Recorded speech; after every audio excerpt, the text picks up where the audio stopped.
ಸಮಸ್ತ 6 ಕೋಟಿ ಕನ್ನಡನ ಕೋಟಿ ನಮಸ್ಕಾರಗಳು. ಇವತ್ತಿನ ದಿನ ನಾವು ಬೋರಬಂಡ ತಾಂಡ ಯಾದಗಿರಿ ಜಿಲ್ಲೆ ಗುರುಮಿಠಕಲ್ ತಾಲೂಕದಲ್ಲಿ ಈ ಒಂದು 500 ವರ್ಷ ಹಳೆಯ ದೇವಸ್ಥಾನ ಇದೆ. ಅದರ ಬಗ್ಗೆ ಸಂಪೂರ್ಣ ವಿವರಣೆ ನಮ್ಮ ಕನ್ನಡದಲ್ಲಿ. ತಮ್ಮ ಹೆಸರೇನು ಸರ್? ಸರ್ ವಿಜಯ್ ಕುಮಾರ್ ಮುಗ್ದಂಪುರ ಅಂತ, ಜಯ ಕರ್ನಾಟಕ ಸಂಘಟನೆ ರಾಜ್ಯ ಕಾರ್ಯದರ್ಶಿಗಳು. ಇವತ್ತು ಯಾದಗಿರಿ ಜಿಲ್ಲೆಯ ಗುರುಮಿಠಕಲ್ ತಾಲೂಕಿನಲ್ಲಿ ಬರ್ತಕ್ಕಂಥ ಗ್ರಾಮ ಬೋರಬಂಡ ಗ್ರಾಮದಲ್ಲಿ ಶ್ರೀ ಲಕ್ಷ್ಮೀ ತಿಮ್ಮಪ್ಪ ದೇವಾಲಯ ಸಂಸ್ಥಾಪಕ ಅಧ್ಯಕ್ಷರಾಗಿರ್ತಕ್ಕಂಥ ನರೇಂದ್ರ ರಾಠೋಡ್ ಅವರ ನೇತೃತ್ವದಲ್ಲಿ ಗುಡಿ ನಿರ್ಮಾಣ ಆಗಿದೆ ಸರ್. ಇದು ಈ ಗುಡಿ ನಿರ್ಮಾಣ ಆಗಿದ್ದು ಸುಮಾರು ಈ ಭಾಗದ ಎಲ್ಲ ಸುಮಾರು ಕಲ್ಯಾಣ ಕರ್ನಾಟಕದ ಎಲ್ಲ ಜಿಲ್ಲೆಗಳಿಗೆ ಮತ್ತು ಪಕ್ಕದ ರಾಜ್ಯದ ತೆಲಂಗಾಣ ರಾಜ್ಯಕ್ಕೆ ಇದು ಬಂದಂತ ಭಕ್ತಾದಿಗಳಿಗೆ ಇವತ್ತು ನಾವು ದರ್ಶನ ಮಾಡಬೇಕಾದ್ರೆ ಇವತ್ತು ವೈಕುಂಠ ಏಕಾದಶಿ ಏನು ಕಾರ್ಯಕ್ರಮ ದೇವಸ್ಥಾನದ ಏನು ಕಾರ್ಯಕ್ರಮ ಮಾಡ್ತಿದಾರೆ ನರೇಂದ್ರ ರಾಠೋಡ್ ಅನ್ನೋರು, ಇದು ಒಂದು ಒಳ್ಳೆ ಐತಿಹಾಸಿಕ ದೇವಾಲಯವನ್ನು ನಿರ್ಮಾಣ ಮಾಡಿ ಕೊಟ್ಟಿದ್ದಾರೆ ಸರ್. ಅದೇ ಸೆಕೆಂಡ್ ತಿರುಪತಿ ಅಂದ್ರೆ ಸೆಕೆಂಡ್ ತಿರುಪತಿ ಅಂದ್ರೆ ತಿರುಪತಿ ತರ ಇವತ್ತು 500 ವರ್ಷಗಳ ಇತಿಹಾಸ ಉಳ್ಳುವಂತ ದೇವಾಲಯ ಯಾವ್ದಾದ್ರು ಇದ್ರೆ ಯಾದಗಿರಿ ಜಿಲ್ಲೆಗೆ ಪ್ರಸಿದ್ಧವಾದ ದೇವಾಲಯ ಶ್ರೀ ಲಕ್ಷ್ಮೀ ತಿಮ್ಮಪ್ಪ ದೇವಾಲಯ.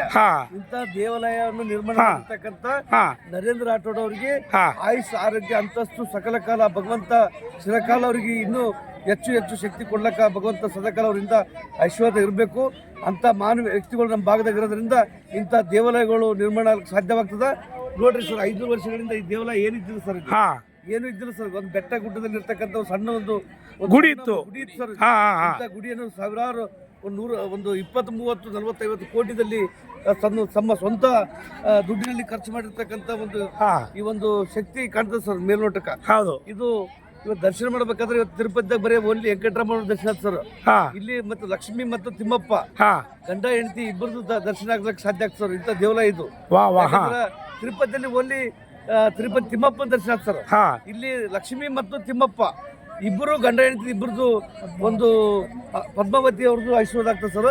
ದಯಮಾಡಿ ಇಂಥ ದೇವಾಲಯ ಇರೋದ್ರಿಂದ ನಾವೆಲ್ಲರೂ ಒಂದು ಪಾವನರಾಗಿ ಸರ್. ಈ ಭಾಗದಾಗ ಹುಟ್ಟಿದಾಗ ಸಾರ್ಥಕ ಆಯ್ತು ಸರ್. ನಾವು ಈ ಭಾಗದಾಗ ಹುಟ್ಟಿದ್ದು ಸಾರ್ಥಕ ಆಯ್ತು. ದರ್ಶನ ಮಾಡಿದ್ದಕ್ಕೂ ನಮ್ಗೆ ಅನುಕೂಲ ಆಗ್ಯದ.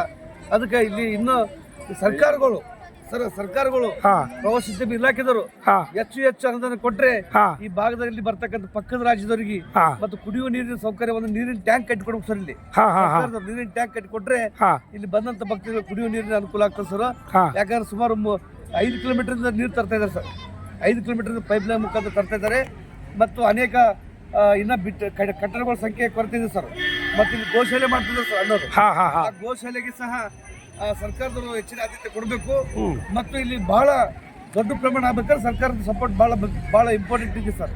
ಅಂದ್ರೆ ಇವ್ರು ಹೇಳ್ತಾ ಅಂದ್ರೆ ಇವರು ಸ್ವಂತ ಖರ್ಚು ಮಾಡಿಬಿಟ್ಟು ಈ ದೇವಸ್ಥಾನ ಜೀರ್ಣೋದ್ಧಾರ ಮಾಡಿದ್ದಾರೆ. ಆದ್ದರಿಂದ ಈ ಶ್ರೀ ನರೇಂದ್ರ ರಾಠೋಡ್ ಇದಾರ ಧಾರಿಸುವ ಕಾರಣ ಇವರಿಗೆ ನಮ್ಮ ಕರ್ನಾಟಕ ರಾಜ್ಯ ಸರ್ಕಾರ ಅಥವಾ ತಾಂಡ ನಿಗಮ ಮಂಡಳಿ ಯಾವ ಹೆಲ್ಪ್ ಮಾಡಿದ್ರೆ ಇನ್ನೂ ಜೀರ್ಣೋದ್ಧಾರ ಜಾಸ್ತಿ ಆಗುತ್ತೆ ಅಂತೇಳಿ ವ್ಯಕ್ತಿಗೆ ಭಾರತ ರತ್ನ ಪ್ರಶಸ್ತಿ ಕೊಟ್ಟರು ಸಹ ಕಮ್ಮಿನೇ ಸರ್. ಈ ಭಾಗದಾಗ ನಮ್ಮ ಭಾಗದಲ್ಲಿ ಅನೇಕ ಮುಖಂಡರು ಇರ್ಬೋದು ಸರ್. ಆದ್ರೆ ಇಂಥ ದೇವಾಲಯ ಕಟ್ಟಿದ್ದು ಒಂದೇ ಒಂದು ಉದಾಹರಣೆ ಇಲ್ಲ ಸರ್. ದೊಡ್ಡ ದೇವಾಲಯ ನಿರ್ಮಾಣ ಮಾಡಿದ್ದಾರೆ ಸರ್ ಈ ಭಾಗದಲ್ಲಿ ಇರ್ತಕ್ಕಂಥ. ಕ್ಯಾ ಬಾತ್ ಹೈ ದೇಖೋ ನೋಡಿ. ಈಗ ಹೇಳ್ತಾ ಅಂದ್ರೆ ನಮ್ಮ ನರೇಂದ್ರ ರಾಠೋಡ್ಗೆ ನಮ್ಮ ವಿಶ್ವೇಶ್ವರಯ್ಯ ಬಂದ ಕಂಡಂತ ಭಾರತ ರತ್ನ ಪುರಸ್ಕಾರ ಅವರು ಕೊಡ್ಬೇಕಂತ ಹೇಳ್ತಾರೆ. ತುಂಬಾ ಖುಷಿ ಕೊಡಬೇಕು. ಯಾಕಂದ್ರೆ ಸರ್ಕಾರದವರಿಗೆ ಪರಿಗಣಿಸಿದರೆ ಮುಂದೆ ಇವರು ಇನ್ನೂ ಹೆಚ್ಚು ಆದ್ಯತೆ ಕೊಡ್ತಾರೆ ಸರ್ ದೇವಾಲಯಗಳಿಗೆ. ಎಷ್ಟು ಮಾಡಿದ್ರು ಸಹ ಇವ್ರಿಗೆ ಇನ್ನೂ ಗುರುತಿಸಿಲ್ಲ ಅಂದ್ರೆ ಈ ರಾಜ್ಯ ಸರ್ಕಾರದವ್ರು ಕಣ್ಣು ಮುಚ್ಚಿಕೊಂಡು ಕೂತಂಗ ಸರ್. ಯಾಕಂದ್ರೆ ಇಂಥ ಮಾನವ ವ್ಯಕ್ತಿಗಳು ಗುರುತಿಸ್ತಕ್ಕಂಥ ಕೆಲಸ ಮಾನ್ಯ ಸರ್ಕಾರದವ್ರು ಮಾಡ್ಬೇಕು ಸರ್.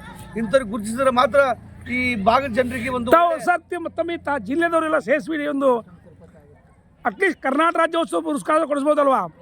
ಕರ್ನಾಟಕ ರಾಜ್ಯೋತ್ಸವ ಪುರಸ್ಕಾರ ಈ ಭಾಗದವರೇ ಸರ್. ನಾವು ಈ ಭಾಗದಲ್ಲಿರ್ತಕ್ಕಂಥ ಯಾದಗಿರಿ ಜಿಲ್ಲೆಗೆ ಸಂಬಂಧಪಟ್ಟ ಪ್ರಜೆಗಳನ್ನ ಸರ್ ಈ ಭಾಗದಲ್ಲಿರ್ತಕ್ಕಂಥ ಮಾನವ ವ್ಯಕ್ತಿಗೆ ಸರ್ಕಾರಕ್ಕೆ ಮನವಿ ಮಾಡ್ತಿದ್ವಿ. ಇಂಥ ವ್ಯಕ್ತಿಗೆ ಕರ್ನಾಟಕ ಸರ್ಕಾರದ ಪ್ರಶಸ್ತಿ ಕೊಡ್ಬೇಕಂತ ಈ ಮೂಲಕ ತಮ್ಮ ಸರ್ಕಾರದಲ್ಲಿ ಮನವಿ ಮಾಡ್ತಿದ್ದೀವಿ ಸರ್ ನಾವು. ಥ್ಯಾಂಕ್ ಯು, ಧನ್ಯವಾದ. ಮುಂದಿನ ಸಲ ಮಾಡಿ ಗೊತ್ತಾ ತಾವು MLA ಒಂದು ಪ್ರಪೋಸ್ ಕೊಡಿ. ಎಲ್ಲರೂ ಸೇರಿ ಸುಮಾರು ಒಂದು 101 ಜನ ಹೋಗಿ ಒಂದು ಲೆಟರ್ ಮಾಡಿ ತಯಾರು ಮಾಡಿಬಿಟ್ಟು ಅವರು ಏನು ಮಾಡ್ತಾರೆ ಸಂಸ್ಕೃತಿಯೆಲ್ಲ ಕಳಿಸ್ತಾರೆ. ಆಯ್ತು ಸರ್, ಖಂಡಿತ ಸಂಸ್ಕೃತಿಯೆಲ್ಲ ಕಳಿಸಿದ ಮೇಲೆ ಅಲ್ಲಿ ಚಾನ್ಸ್ ಆದಮೇಲೆ ಮಾತ್ರ ಯಾವುದೋ ಪುರಸ್ಕಾರ ಸಿಗುತ್ತೆ, ಇಲ್ಲದ್ರೆ ಸಿಗಲ್ಲ. ಆಯ್ತು ಸರ್, ಖಂಡಿತವಾಗಿ ಈ ಭಾಗದಲ್ಲಿ ಅನೇಕ ಗ್ರಾಮದವರು ಸೇರಿ ಮಾನ್ಯ ಶಾಸಕರಿಗೆ ಭೇಟಿ ಆಗ್ತೀವಿ, ಈ ರಾಜ್ಯದ ಮುಖ್ಯಮಂತ್ರಿ ಭೇಟಿ ಆಗ್ತೀವಿ, ಈ ರಾಜ್ಯದ ಕನ್ನಡ ಮತ್ತು ಸಂಸ್ಕೃತಿ ಇಲಾಖೆ ಮಿನಿಸ್ಟರ್ ಭೇಟಿ ಆಗ್ತೀವಿ ಅಂತ ಈ ಸಂದರ್ಭದಲ್ಲಿ ಹೇಳಕ್ಕೆ ಇಷ್ಟ. Thank you.